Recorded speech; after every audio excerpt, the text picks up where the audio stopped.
In the last chapter, we followed development through adolescence, where the search for identity takes center stage.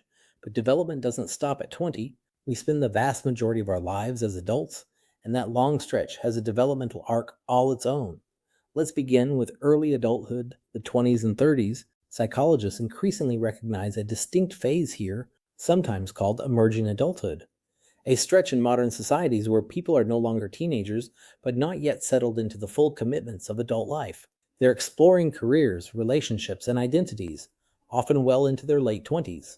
In Erikson's framework, the central task of this period is intimacy versus isolation, forming deep, committed bonds with others, or risking a lonely separateness. Physically, the body's at its peak in early adulthood, and then begins a slow, gradual decline. Middle adulthood, the 40s and 50s, brings more visible changes. For women, menopause marks the end of reproductive capacity. For everyone, there's a gradual decline in some physical capacities, but it's far more gradual than the stereotype suggests. Erikson's task here is generativity versus stagnation, the drive to contribute to the next generation through work, parenting, or mentorship versus a sense of going nowhere. This is also where we often see people taking stock of their lives. Late adulthood, the 60s and beyond, defies the old gloomy assumptions. Yes, there's physical decline and reaction time slow, but remember the distinction from our intelligence chapter. Fluid intelligence, raw processing speed, declines, while crystallized intelligence, accumulated knowledge and wisdom, often holds steady or even grows.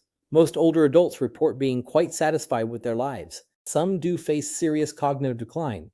It's important to distinguish normal aging from dementia, a category of conditions, the most common being Alzheimer's disease, involving serious loss of memory and reasoning.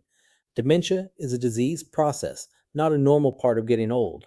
Erikson's final task is integrity versus despair, looking back on one's life with a sense of wholeness and acceptance rather than regret.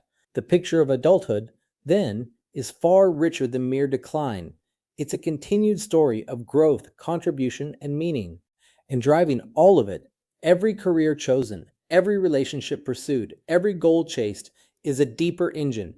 In the next segment, we turn to that engine and ask the fundamental question: what makes us do anything at all?